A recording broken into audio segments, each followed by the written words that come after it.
Children, do you know where your parents are? They're probably listening to It Came From GenX. Hello, everybody. This is Keith Porter alongside Michael Skinner and Brian Fisher, best known as Fishbone and Skinbone. Two of my bestest buds in the whole wide world. We're like brothers, you know, the way they talk about me. It's more like brothers because friends wouldn't treat me like that. But anyway, welcome to the show. This is It Came From GenX, the show about life, sports, pop culture, music, world news through the eyes of Gen Xers. And we hope you are enjoying this new format. We are the guys from Reality Football, and we say welcome, welcome, welcome. Brian Fisher, how are you, my friend? Doing well. It was nice to see you guys the weekend over at Skinner's house. Terrific hospitality, it was good. Food, and all that. You know what was really good about it? What's that? Well, other than the fact I finally made it to one of Skinner's Buckeye parties. Mm-hmm. Finally. It was nice to see Allie. She is such a lovely creature, man. Thank you, sir. Appreciate that. Yeah, she really is. I don't know if she lost a bet or what she's doing with you, but she is a lovely lady. It reminds me of an answer for your question later on in the show. Yep. Okay. Well, yes. she doesn't like a lot of hoopla around it, but I'll mention it anyway. So today is actually her birthday, so we spent some. Shoot. That's all right. We spent our time on the weekend together, and today today was her day. She took a day off of work just to relax and spend time with her parents and all that. From the team of It Came From GenX, happy birthday, Allie. Thank you. I'll pass that along. Yes. So yeah, great weekend. Nice time with her. Good to see you guys. And then the whole weekend ended with a nice Dallas Cowboys win last night. So that was pretty good. So nice weekend. I know the feeling. Now, speaking of someone who don't know the feeling, hey, Skinner, what's going on, buddy? Hey, fellas. Yeah, trying to catch up from the long whirlwind weekend, that's for sure. Yeah. Yeah, it was nice to see your ugly mug finally make it to one of our Buckeye bashes. You threw a heck of a shindig, my friend. It was 7 or 8 years that I've been doing this now, and glad to see that you guys. I'm glad you brought Allie this time around. Fish. Yes, it was absolutely great to see her. She doesn't always make it to all of our shenanigans, but let's just be honest, Skinner. We said he was making her up. We didn't believe she was a real person. That's true. Yep. But no, it was a great weekend. Good Buckeye win. Terrible Browns loss for a Browns fan, but hey, the show must go on. So, my chiropractor, good to see you. My chiropractor he's from Iowa. He's a huge Iowa fan and a huge Browns fan. He went to the game Sunday. So today, before I could go to the chiropractor, I get a text from his wife, like 6 a.m, saying he can't make it. He's not feeling well. I'm like, is he double sick because of Iowa and Cleveland? She said, yeah, a little bit of both. Right. All right. Well, good to see you guys. I had a fantastic weekend. Not too much. Well, I went out Friday night. Did some things I hadn't done in a long time. Went dancing with a friend. Yeah. Can you believe that? That was a great night. And then, of course, Saturday to the Skinner, Marcy, Ohio State Bonfire Barbecue. You guys put on a great shindig. Nothing but great people there. I really enjoyed myself. Thank you for that. And then last night I went down to Mary Beth's for the Cowboys game. My Steelers won. Buckeyes won. It's just a good weekend, man. Michigan lost.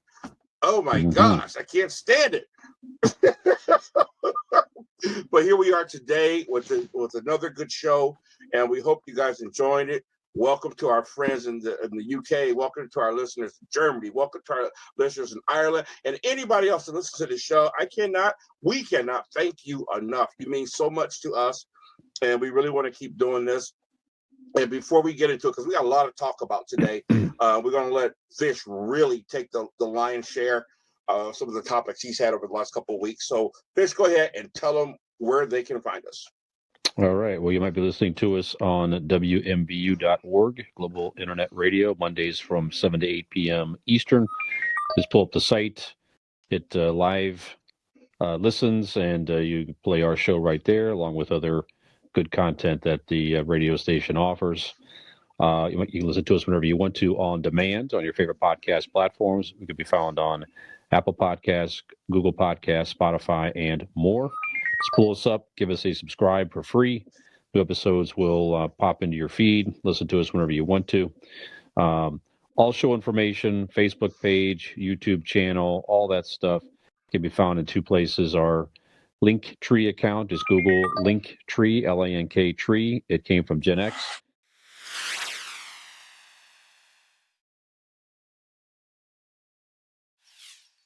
And our Linktree page will come up for you with links to all of our social media platforms, etc.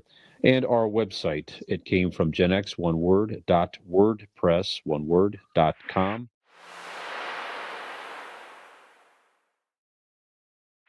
Again, all show information is there, links to episodes, links to videos, everything is there for you. And if you are so inclined, you like what we do, you want to throw us a couple bucks, you can do that as a Patreon via our webpage. Information is there for you. If you wish to do that, you don't have to, but if you do, we appreciate that. Like our stuff, share it, tell a friend. We appreciate your support. So thank you. Also mentioned, Keith, the UK out there too. UK has some more listens as well. So excellent. Hello to our friends across the pond over there. If you're listening, hope you're enjoying it. And again, we appreciate everybody's support out there. All right. Okay. And we want to give quick shout outs to the DJ that made all of this happen here on WMBU.org. Gustavus Dominic, our brother in arms, the silent partner, if you will. Thank you to him. And of course, to the man that calls the shots. He runs the show, man. I tell you, Mike Skinner Jr., we love you, my brother. And thank you very much. I got a surprise announcement to make. Uh-oh. Skinner's nervous. Breaking news. Breaking news. Nothing too dramatic, but I want to announce a new show coming out. What? Yeah, a new show. It was a new show of mine. Mm-hmm. Something near and dear to my heart. It is not a podcast. It will be a strictly video show.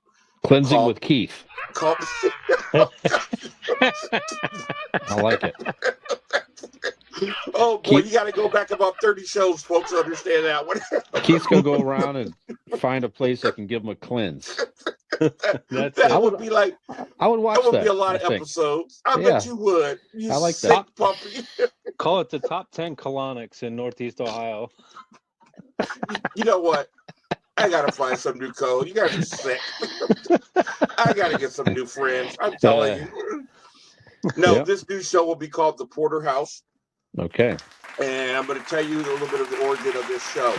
A little bit over a year ago, I had started an internet magazine called Came From One Drum, One Sound. It came from, speaking of our show, One Drum, One Sound. That is the name of my drum group that features my drum students and some other people. I was going to feature different local drummers. It was going to be a Facebook magazine about drummers, for drummers, all about drums. I had got started, got one interview, one video posted, and as I was setting up other interviews, COVID happened, killed all of that.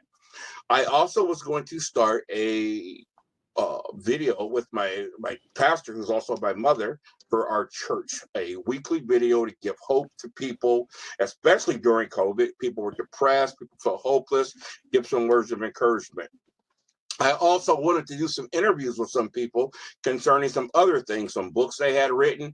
And here I got all these ideas. And if I would have went with the One Drum, One Sound, I would have, pigeonholed myself with drums. If I would have went with the other thing, I'd have pigeonholed myself with the church.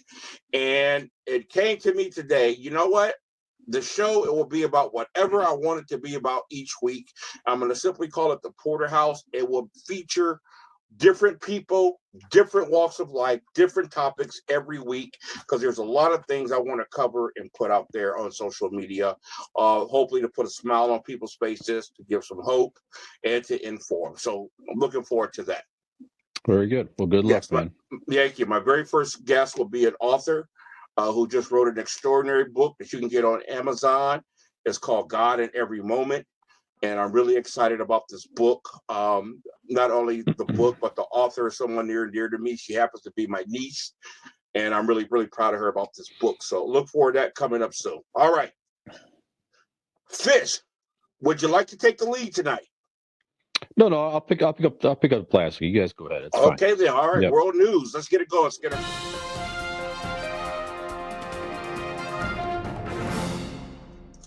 All right.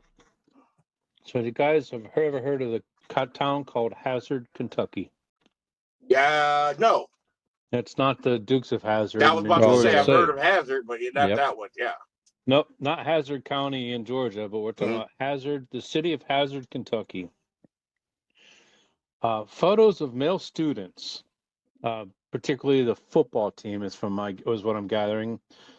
Thought that there would be a funny skit for a pep rally a couple weeks ago to dress up in lingerie and giving faculty lap dances right in front of the students right there in the gymnasium.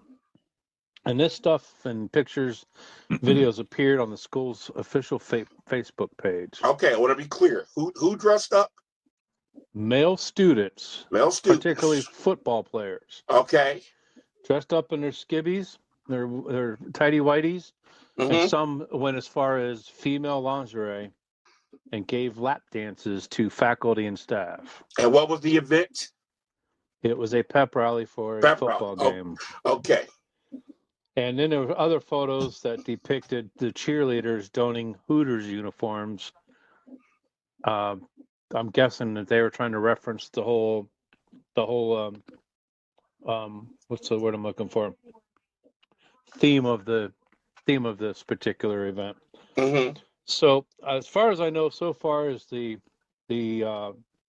principal has been fired. There's a full-blown investigation that's going on by not only the school board, but the local police department's involved as well.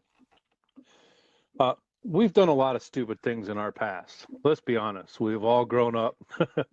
We've all done stupid things I that we don't know what you're talking about. You guys have, but probably don't want to talk about. And there's certain things that people take to their own graves. But to know that this is happening in a high school, in a place of learning for minor children, absolutely disgusts me. Thought it was something that needed to be brought up. This is not a place or time for this particular behavior to even be joked about. Not even close. I'm all about hearing both sides, but I don't want to hear anything about this. If you're that dumb to do this in this day and age, where there's a camera everywhere, everywhere. And, well, it's not just a camera everywhere. They posted this on their official Facebook page. Well, yeah. Well, how did they post it? From cameras. That's my point. They posted it because there was cameras everywhere, phones, what have you. If you're that stupid to do that in this day and age with cameras everywhere, you don't deserve any sympathy from anybody. With children, I can't even believe somebody's that dumb. Every faculty member that was involved should be fired. Anything sexualized and with minors, that's unacceptable. There's no other question about this. Fish? Yeah. Now, what if they're really attractive? Well, that's different. That's kidding. different. No, Now, if they're really hot, yeah. No, it's just I agree with you. It's dumb. I'm sure the students putting it on thought it was funny, but obviously they're young kids. Like you say, the faculty has to step up here and says this is not appropriate. It's as simple as that. Not doing it, forget it, and to just put it out in front of the student body and think it's okay enough that they sounds like they filmed it and put it up on their own Facebook page, even because whatever they thought it was, whatever. Yeah, just not smart. And you gotta know where the line is. Yeah. So you're right. Listen, guys, right. when we were in high school at band camp, you guys might remember this. The drum section. We had our little club within the drum section. A few other people were involved, called the Swap Rats. I think Dave Porter had started the Swap Rats. And we had we had to have skit night. Remember skit night? I do. Camp? Okay. Yep. So there was a famous skit that we did. I was involved in it with Dave Porter and a couple other guys. And we basically come out and we all stand in a line and Okay, Dave said, hey, mine's is big. And the next kid goes, yeah, well, mine's bigger. No, he goes, mine is pretty long. Another kid goes, mine's longer.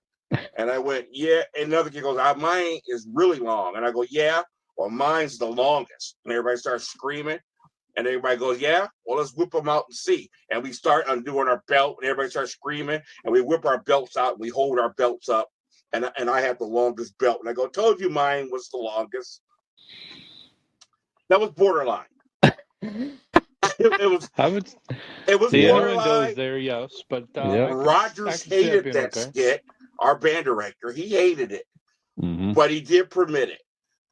There was no such thing as cell phones and sitting cameras back then, and it was in a secluded place at band camp, and pretty much kind of what happened at band camp stayed at band camp. But with that being said, that was pushing it.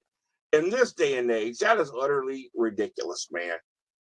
I can understand there's some things that go on at school, maybe within a football locker room where the privacy is somewhere else. But at a rally, and then they posted it themselves, fire them all. Yep. I agree with you. Yeah, I thought you were going to talk about the lip syncing battles that the band camp that we used to do. That was always a lot of fun, and you could get this is what how risque can you get in the 80s? Yeah, it's not like today's day and age. Certainly would never do that today if there was no WAP songs back then. Yeah, right. Okay, what else you got, Sports Getter? I will add, by the way, me and Tom Dudley and Chris Dominic won the lip sync contest as seniors. Thank you. Oh, there you go. Good for you. There you have it. Yeah, yep. I think I can't remember that long ago, but I'd have to go back to think what you guys had done. We lip sync to barbershop quartet music. Not even a joke. I think I remember that now. Mr. Schreffler had it. Anyway, yep. Yeah. I got you. I got you. All right. So my other story, which is a pretty interesting one, and I hope to see this comes to fruition. David Beasley, he's the director of the UN's World Hunger Program. He issued a recent plea to the billionaires out there in the world, asking if they combined could donate $6 billion that they could curve the 42 million who are starving to the point that if they don't get help, they're going to die. Interesting. I like the plea. I like that they're going after the billionaires, say, hey, step up for donations, this, that, and other.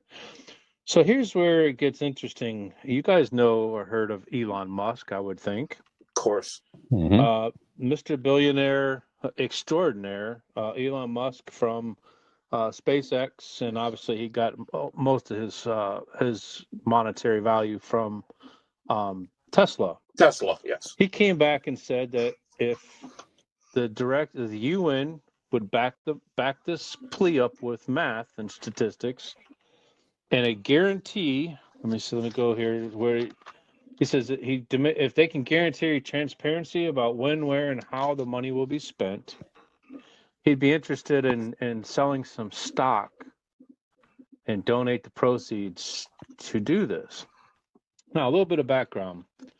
Elon Musk, he's the world's richest man. He topped last year at $311 billion. So $6 billion, if you do the math. He needs a little help to come up with the $6 billion. Yeah. Right. So $6 billion. If even my Kenmore math can't figure this or can figure this one out. That's 2% of his wealth. $6 billion. Exactly. And he said he would, if the donation would still, in this donation, if he did it just himself, the $6 million, he would still possess more money in the bank than the next richest man in the world. And you guys happen to know who that is, don't you? Bezos. Bezos from Amazon. Oh yeah. He would still be He would still be toppling his bank account by over $100 billion. That's insanity. Now, it's mind-boggling to think of that dollar amount for one individual person. And I'll let you guys speak on it real quick before I lose this thought. I was talking to Marcy about the subject, and she just shook her head at me and said, I cannot fathom somebody having that much money. And I looked at her and I said, do you understand the two individuals that I'm talking about in this story? Elon Musk and Jeff Bezos are two of the smartest men to ever walk the face of this earth. Elon Musk, he's a freaking rocket scientist, a great businessman. They deserve the riches that they have. So with that being said, go ahead and take over. Well, first I want to say, if it helps, we will donate 100% of the proceeds of all earnings from this show to fight world hunger. So if anybody approaches us, we will happily, up to this point, all earnings up to this point, no questions asked. So we'll just start there. So, sorry guys, I didn't mean to speak for you guys, but ramen for one person, really? You're well, we don't mail it because we don't have enough to cover the postage stamp. You better come pick it up. You know what? We'll throw in the reality football earnings up prior. No, why didn't you say that? Okay? All earnings, all podcasts up to this point. No, sorry. There we go. Yep. Listen, I am so disgusted just even hearing this crap. It's just pure crap to me. When you first read the story, I laughed because why wouldn't it took now for somebody to figure that out? Are you serious? That's a bunch of crap. I'm sure that's been figured out. Now you guys laugh at me, call me to maybe look at me as a conspiracy nut on the show, and that's fine. Oh, we don't. But why would you think? Thank you. Why do you think this hasn't happened before, Skinner? That's a good question. Who knows? It's a very good question. Think about it. Why do you think someone has a hey, you know what? We could get one of these billionaires and wipe out hunger in certain areas. Imagine if we got 2 or 3. You know what I'm saying? And you look at the ridiculous wealth they got. Whoever calculated the $6 billion, imagine if they all got together and focused on the whole world. I mean, why do you think it hasn't happened? And it hasn't happened yet. I'll tell you why it hasn't happened. Because the powers that be would never let it happen. There's a reason people are hungry. There's a reason that people are countries are in third world consequences. When I was at the University of Akron and one of my Latin American studies, this professor who had went around the world told us he was in trouble with the authorities for what he was teaching. But he told us how there were so many people who became presidents of some of these countries where the United States gets certain things from, and they wanted to do what they call share the wealth policies, where they want to split all the land up amongst all the people and things like that and bring their country out of poverty, and how they were all assassinated. And the United States was guilty of some of this stuff because they wouldn't be able to buy or purchase whatever the cheap product was they were getting from this country. And one thing he told us, we thought he was lying, and we looked it up. It was in the internet. He goes, it was quiet news, but they were under the United States was being sued. Who was it? I think it was Coca-Cola for actually murdering a leader of one of these countries because they did not want that country to come out of its poverty-stricken situation, which allowed us to purchase goods from them for pennies on the dollar. And it was utterly ridiculous making blue jeans, and getting paid 35 cents a day and things of this nature. There's a reason why every billionaire has to say, you know what? We can wipe out hunger in this entire country. And let's do it. There are powers that be that will never, ever, ever let that happen. Okay. I could see that. Fish? I think Madonna's behind this somehow, Skinner. I was waiting for that one. Something. Yep. Puts a hex on Madonna it. Thing for later in the show. Puts a hex on it. No, it is really a shame. You're right. If you really step back and think about it, I mean, if you first of all, it's a shame to me that you have to rely on billionaires to make something like to really make a big difference like this. And obviously, I say same crap. It's same garbage in our own country we're fighting as far as We want to try to make something happen. We want to fix infrastructure and some things. And part of that is, well, let's tax some of the ultra wealthy in our own country. And that in itself runs into resistance. Hey, people have they deserve to make a lot the all that stuff. Right. I'm definitely a capitalist. But all I'm saying It's is it's a shit. resistance because it smacks the face of capitalism and reeks of socialism, and that scares people. Exactly. And it's what I'm saying is, at the end of the day, it's a shame that you have to rely on that to fund some of these programs at our own borders and to help the countries across the world. It's too bad. But it would be nice if these guys got together and did something like that. They could, if they choose, make a big difference in the world. But I do agree with Elon Musk. If I was in his position, yeah, you're asking me for some money. I kind of want to know where it's going to see if it's actually making a difference, or is it going to go fund something that I don't necessarily agree with. I agree with his his kind position. of money, he don't need to see where it's going. He can do it himself and make a difference. Well, that's true too. If I had that kind of money, that's what I would try to do. Sure. Even on a smaller level.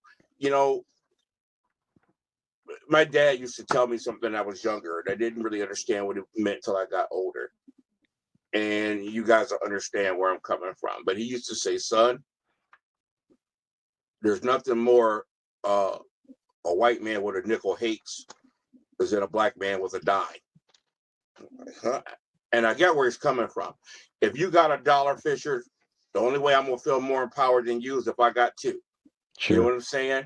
And when you look at some of these countries, especially ones that have something to export of value, what better way to get that goods or service than to have a corrupt leader who is going to keep his country impoverished and make lots of money selling this and that to Russia, China, United States, or whatever. Poverty is money. I hate to say that. These countries, there's people who don't want to see these people come out of poverty. It's sad how somebody can be. Some of these princes have like 30 and 40 palaces. I don't understand that, and their country is starving. That's ridiculous. That's sad, man. Mm-hmm. Not to mention, just in this United States alone, we should never have anybody hungry like we do. I get people crying and whining over a flag or the United States national anthem, and it's like, seriously, do you see how we treat our veterans? Do you see the health issues our veterans have, the homelessness, and you're worried about the national anthem? Don't even give me that Hippocratic crap. There's no excuse for that, especially anybody who served our country. So, this stuff, unfortunately, I don't think it ever go away. But that's where we live. Yep. All right. That's good story. I got for today. Thank you, Skinner. Interesting stuff. All right, guys. Well, go ahead, buddy. Sorry. I was just saying, in the meantime, at least the three of us, we will continue to try to export entertainment across the world. That's it. We will continue to do our part. We'll continue to do our part. It's all we can do, baby. That's right. We're doing our little part. That's all right. Okay, how about some music and some sports?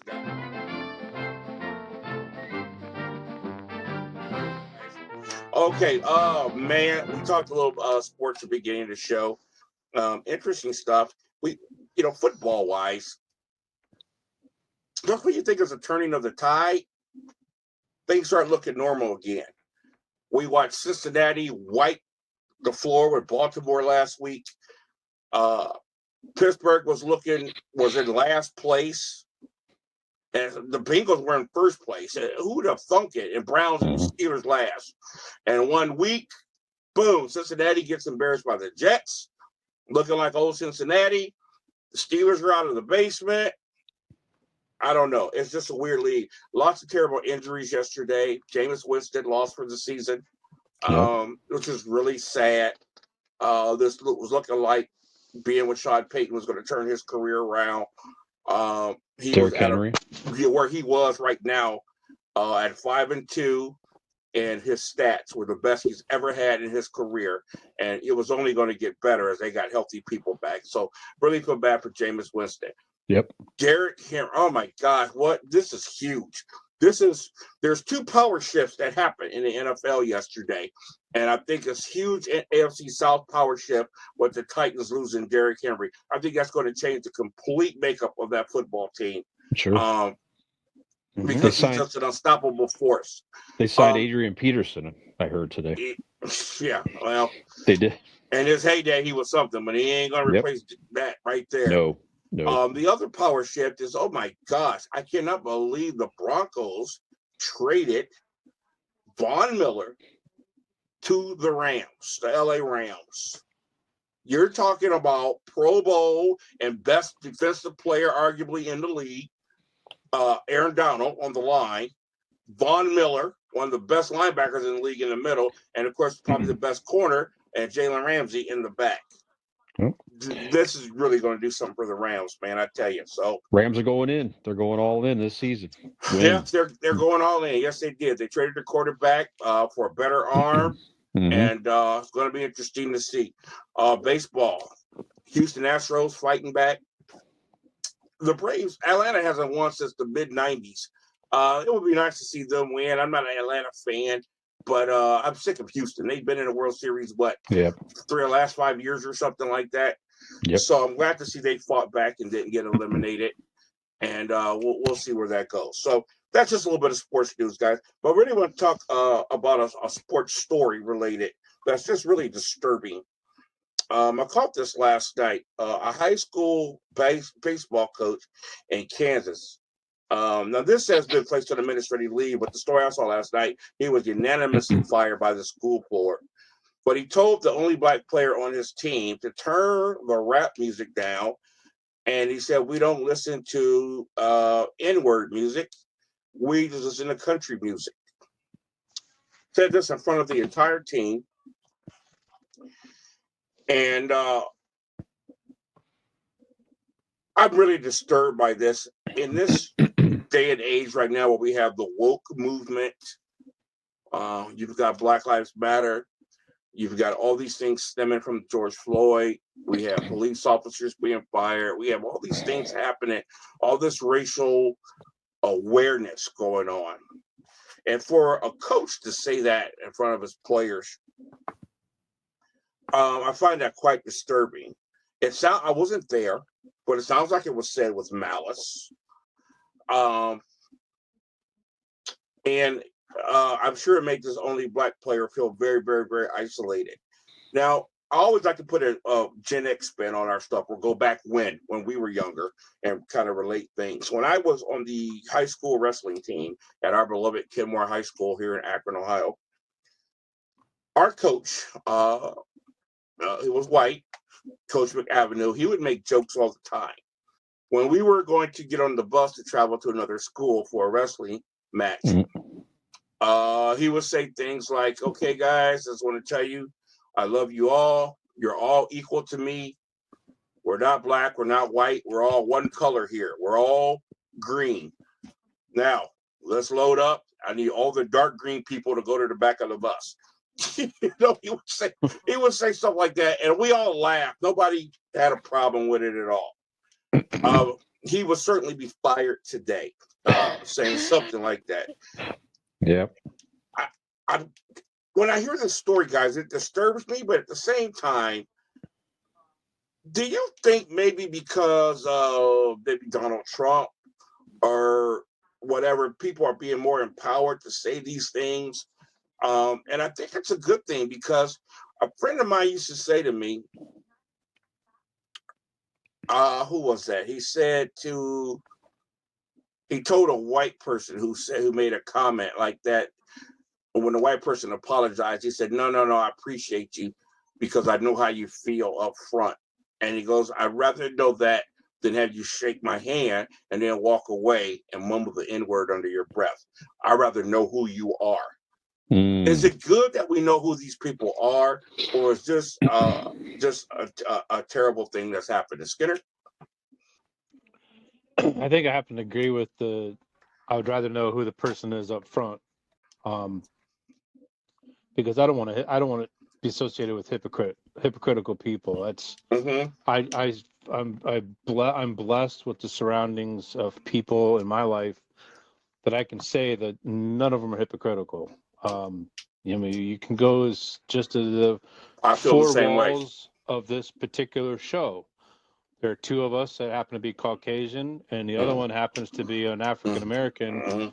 But you'd never know if you just looked or listened to our show. You'd have no idea that we are not three brothers from the same mother. Right. And I don't surround myself with nobody. I don't hang around any black people that talk this white people or hunky or I want none of them in my life.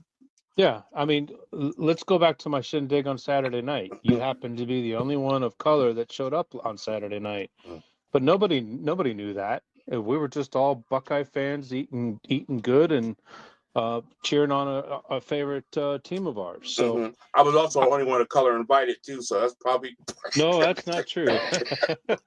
You're the only one. No, that's not true. I'm sorry, I couldn't resist that. I'm sorry. I know, I got you.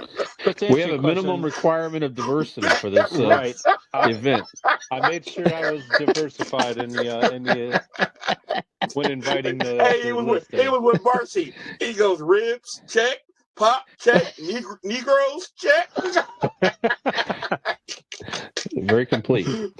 But all kidding aside, I would rather know up front what I'm dealing with versus hearing it after the fact. I agree. Any comments, Fish? Yeah, I'm kind of with you. It's odd. It's like I don't. Was it because of Trumpism and stuff? It definitely was. It maybe a factor. I don't know. Yeah, he was so emboldened with the things he said racially, black people, Mexicans, whatever. It seemed like around the country, people felt emboldened to say more things like this up front, But having said that, I mean, this guy said what he said, which is exactly what he felt, and he lost his job. So if you're willing to speak your mind, whatever that is, you have to be willing to accept whatever consequences may come with that. And he could have made his point without saying it like that. Sure. Oh, he could have made his point. I said, he could very easily said, "Hey, we prefer country music here." Yeah, whatever, man. And even that would have been controversy, right? Okay. Yeah, all right. Well, enough of that story. Okay, guys, in music today, I got some birthdays I want to talk about. At least a couple quick stories. Happy birthday to Rick Allen, 1963, fellow drummer. The band Def Leppard, world renowned, been around for a long, long, long time. Sold lots of records. In 1984, at the peak of their popularity, one of my favorite albums of all time came out, and tragedy hit them. Rick Allen was in a car accident where he lost one of his arms. It was a terrible, terrible tragedy. This band went through a change after that. But they did something absolutely shocked everybody. They stuck with this drummer. They found a way to create a system where he could play drums with the three remaining limbs. He has toured the world for 20-something years since then with them. The only drummer they've ever had. It's a truly remarkable story. Guys, do you remember when this happened? And what did it say to our generation when they stuck with him and didn't cast him aside? Fish? Yeah, I mean, it really is a sign of true friendship there. I mean, they started out, he was a young kid, like 17 years old. And those guys said, hey, listen, he's Rick, he's part of the band. And probably, not even probably, certainly in our lifetime, one of the greatest, maybe ever, one of the greatest, not the greatest, but one of the greatest stories of perseverance you're ever going to hear. Yes. The fact that he taught himself how to play a whole unique system of drums and still maintain. As a drummer, I can tell you that is unbelievable. I'm telling you. When I play practice with the band, my equipment all has to be in the same place every time because I have to know where it is.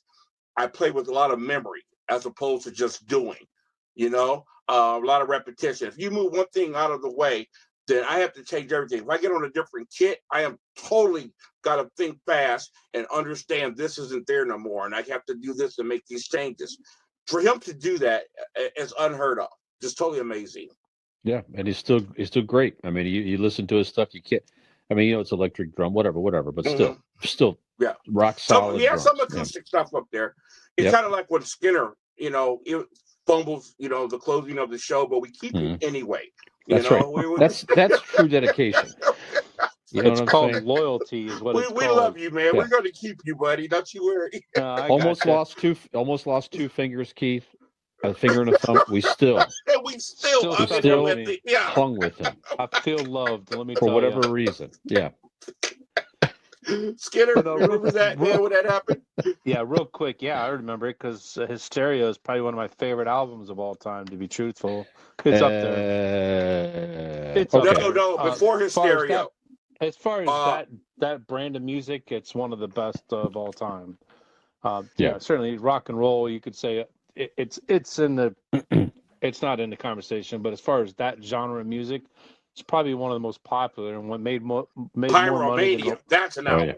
That's it. Pyromania. Maybe that's the one I'm thinking of. But anyway, it's loyalty, it's camaraderie, it's true friendship. Because you hear bands all the time, especially you look at it, the lead person, he's usually that person I'm about to talk about, is they're above the music. Or they're above the band, and bands can't stay together. Yeah. These guys waited for their guy until he was ready to get out on stage again. Yeah. And I have the utmost respect for any band of all time, for Def Leppard, for doing that for their guy. It speaks volumes. I have to agree. The thing I thought that it said most of all was because in the 80s band, it was all about image.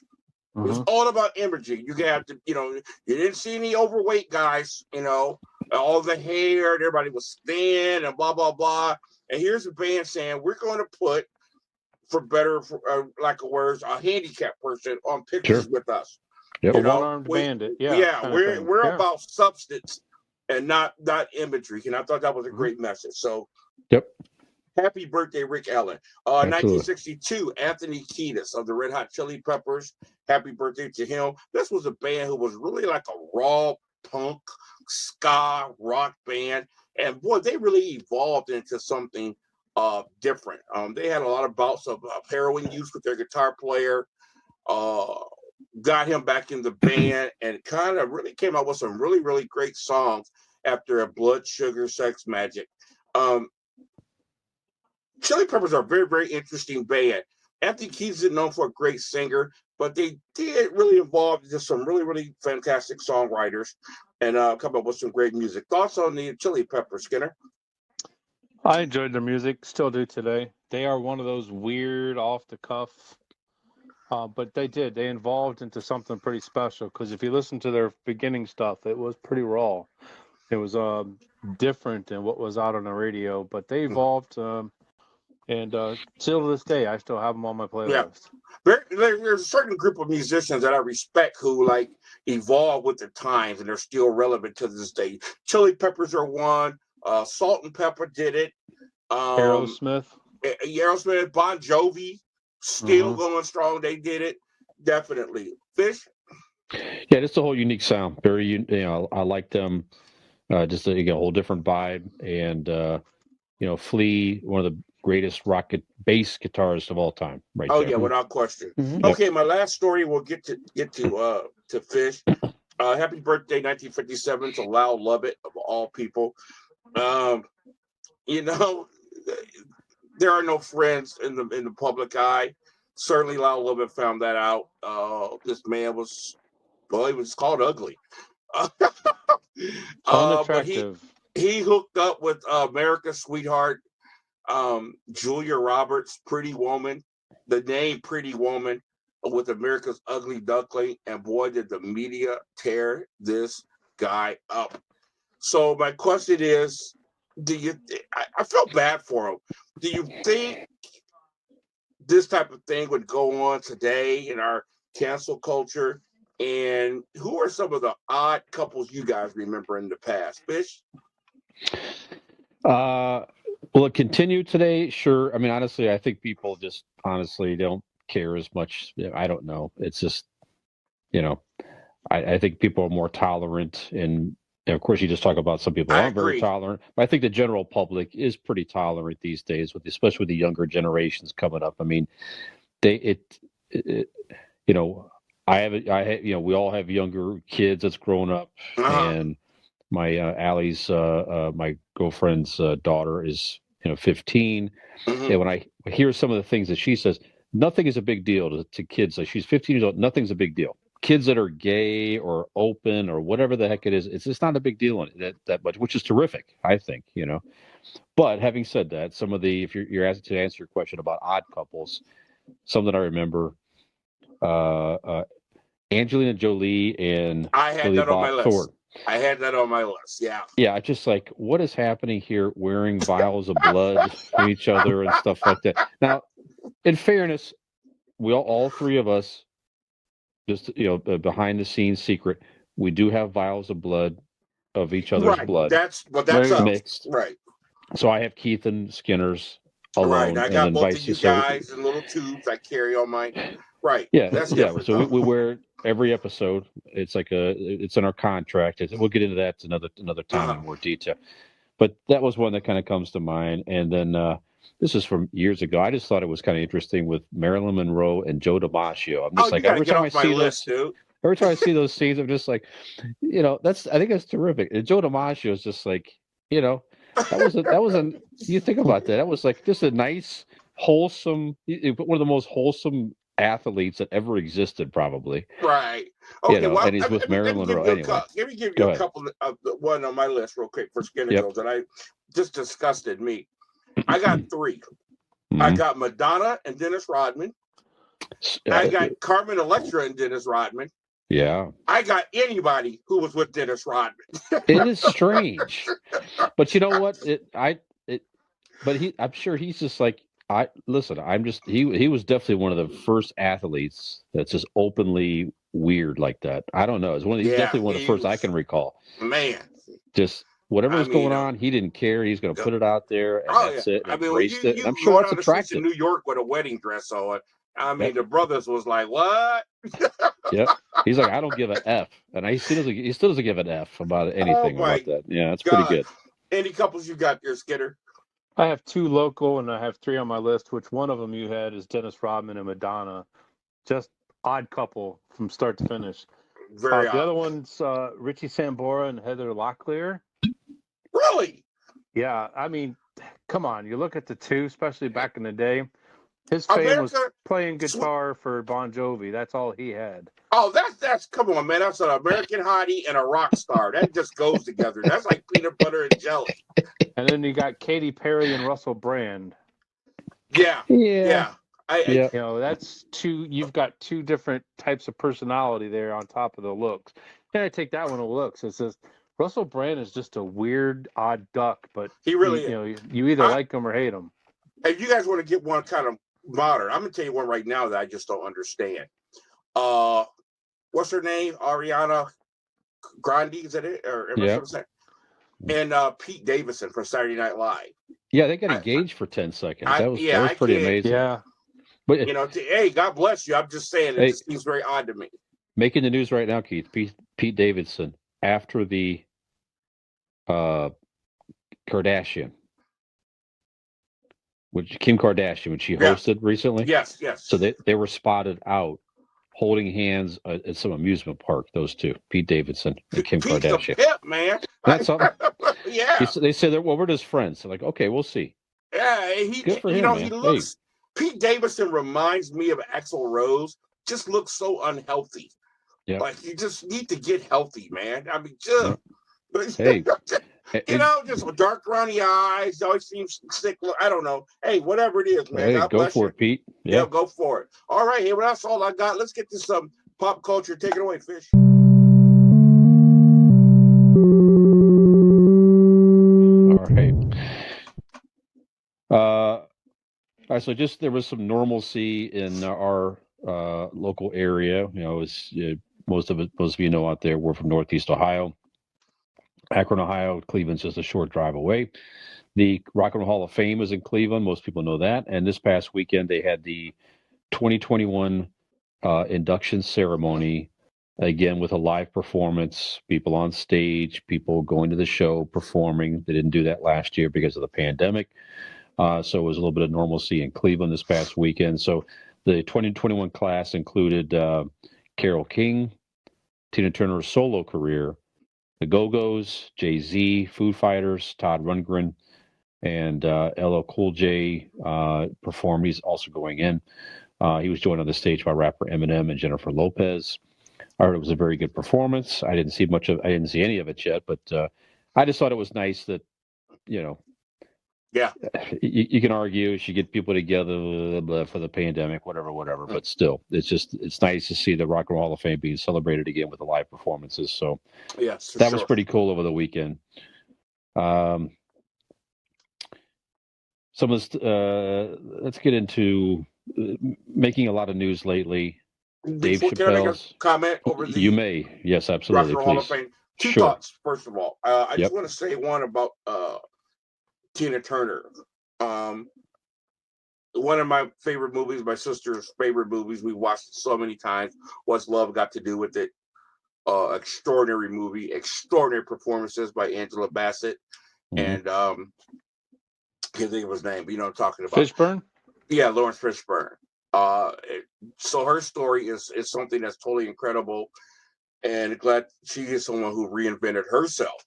Sure. Early and went to the top. So happy for her. But here's the thought that hit me when you were naming off the people in going into the Hall of Fame this year. We've had talks ad nauseum. A lot of people have about the Rock and Roll Hall of Fame. It's not the Rock and Roll Hall of Fame, and how is this person in? This pop star or rap star, and other rock stars aren't in this and whatever. I had a thought that hit me today because I used to be one of those people. We are those that have complained, or some people have complained about BET or black this or black that, while we have to separate. And it just hit me that those are the same people that complain about artists going into the Rock and Roll Hall of Fame who aren't quote unquote rock stars. And I think the word rock really just encompasses music. But here's an opportunity for everybody to be included and not separate and say we got the black this award show or the black that. And maybe you ought to stop complaining about who's going into the Rock and Roll Hall of Fame and appreciate the inclusion of everybody.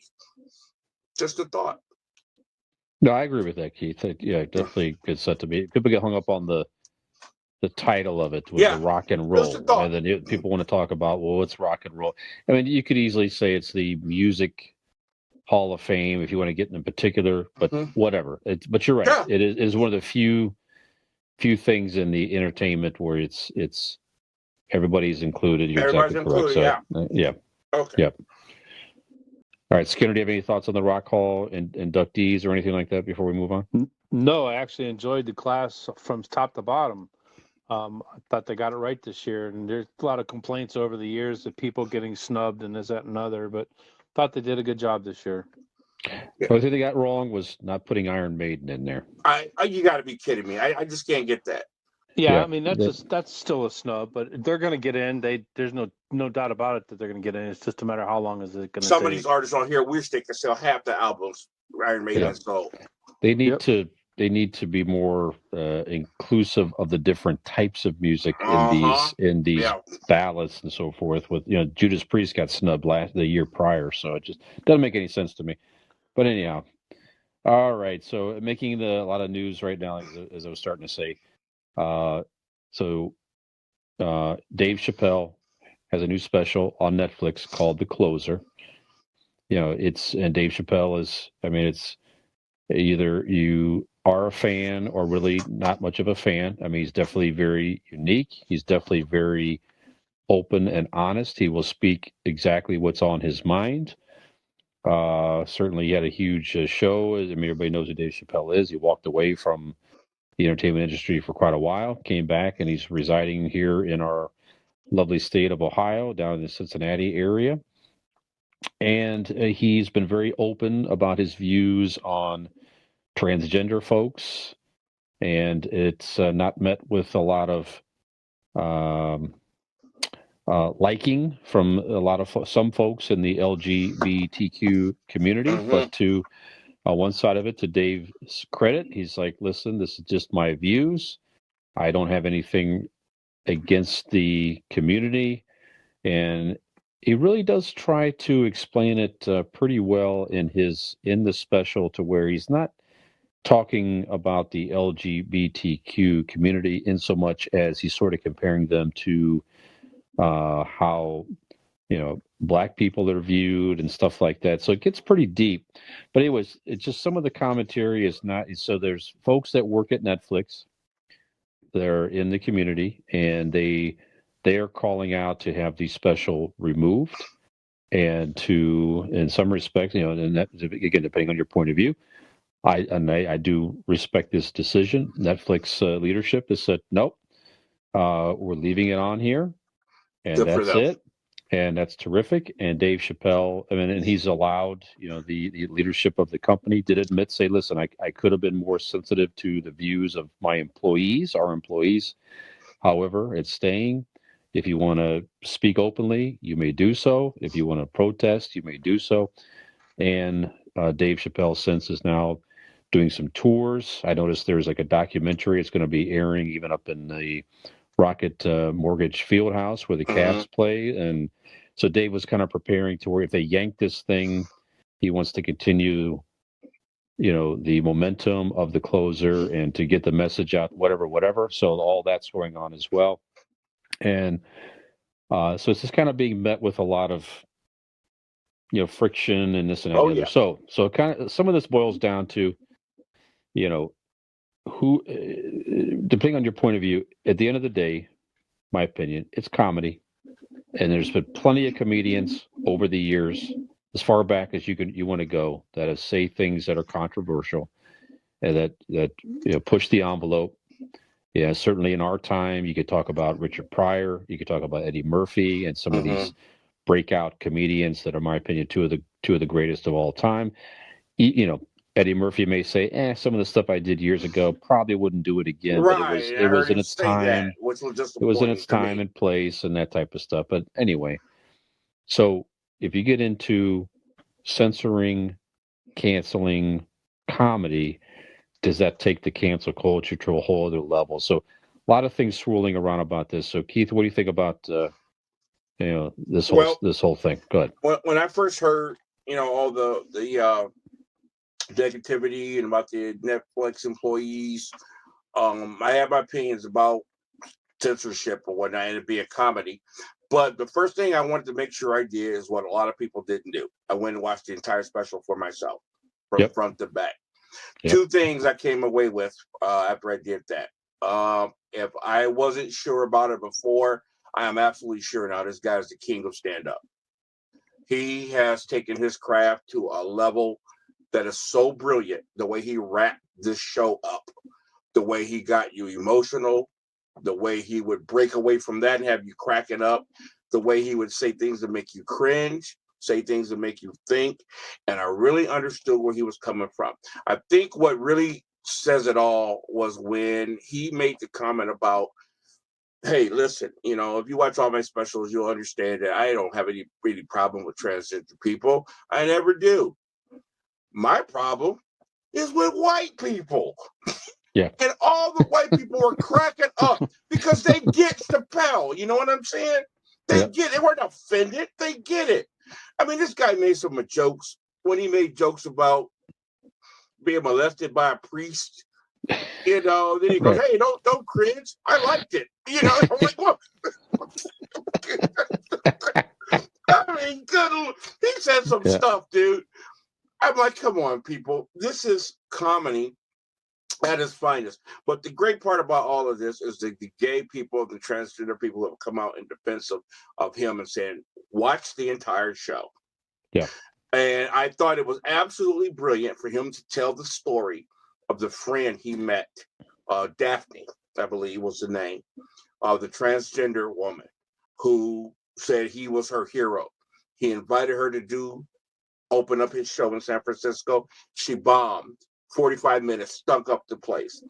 But he said instead of leaving, she came down front and watched his show. And some when he, said, hey, that thanks Dappy up at the show, somebody made a comment and yelled out, hey, did the carpet match the drapes? And her response was, hey, I don't have carpet. I have hardwood floors. Totally diffused that audience and had them cracking up. And he talked about how there was this dialogue between a black man and a transgender white woman back and forth throughout the show, which transformed the show into something completely different. And it was amazing. When he said, thanks to my opening act, she got a standing ovation from her interactions with him, not her stand-up. She got a standing ovation, made her cry. He said in the back room, the great late Paul Mooney was there. You covered his death a few weeks ago. Mm-hmm. Some other people, he said she had the whole room in tears.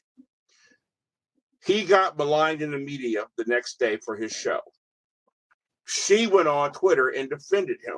And I love the comment he made about Twitter. Yeah, Twitter ate me up and said this and that, but I don't give a so-and-so because Twitter's not a real place. That was a great comment.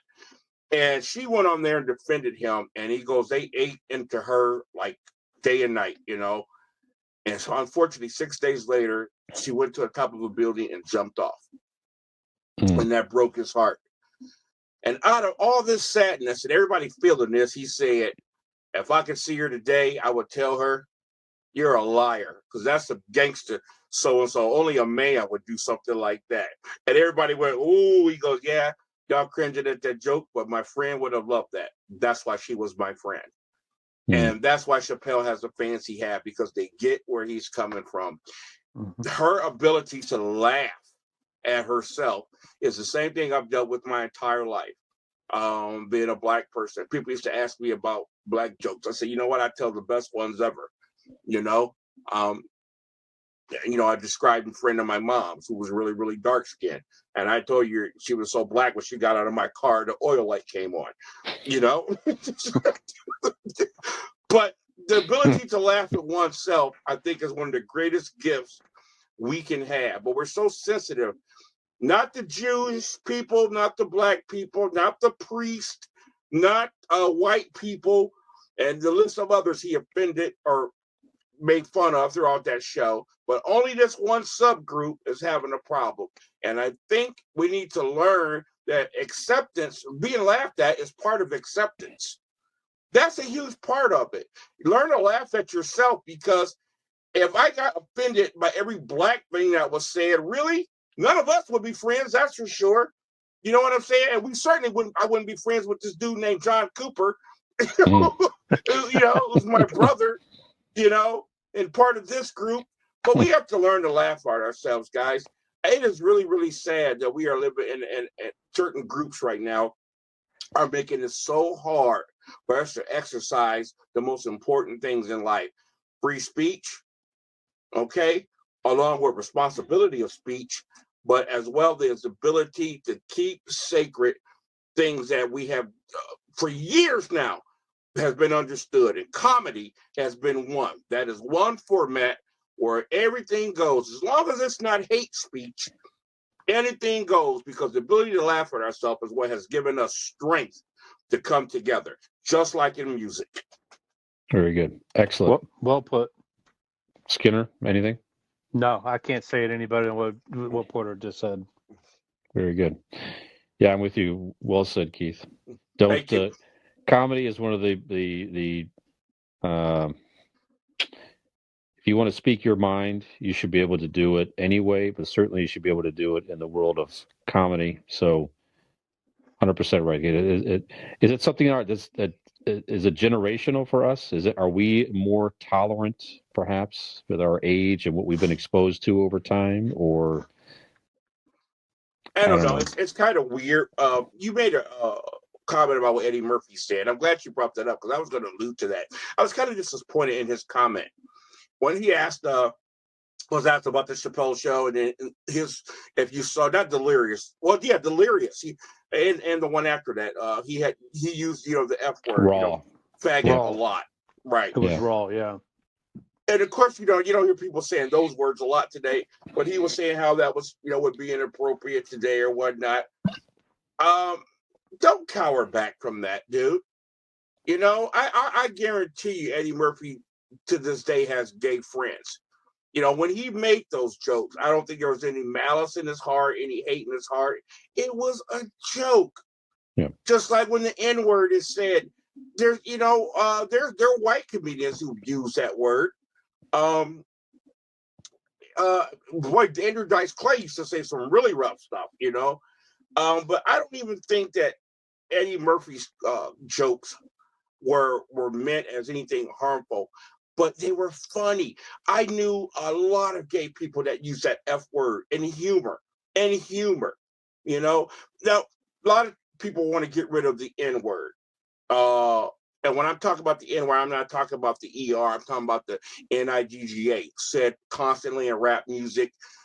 Black people refer to one another. We talk like that. I'll say it in joke and jest to you guys or my friends because it's stupid. That's why. I know some people find it very, very sensitive, and I get it. But if we start taking away the stupidity of all this stuff, I think tolerance will come along with it. That is the best thing about me is I can laugh at myself. So you can't hurt me. You can't hurt me because I can say something funnier about me than you can. You know what I'm saying? So people who are so sensitive, they're the reason why right now we can't communicate because nobody wants to talk truth. Very good. Well, we're going to take it out on that comment. Can't top that, Keith. Well said. I know we appreciate your opinion and we share the same sentiments. So we'll take us out here, guys. Where we're at. So I'm Brian Fisher, Keith Porter, and Mike Skinner. Thank you again for listening to It Came From GenX. Tune in again next week for more Gen X opinions, memories, rants, and thank you so much for listening. We appreciate your support. Stay strong, Gen X. Give me some of them ribs, Skinner.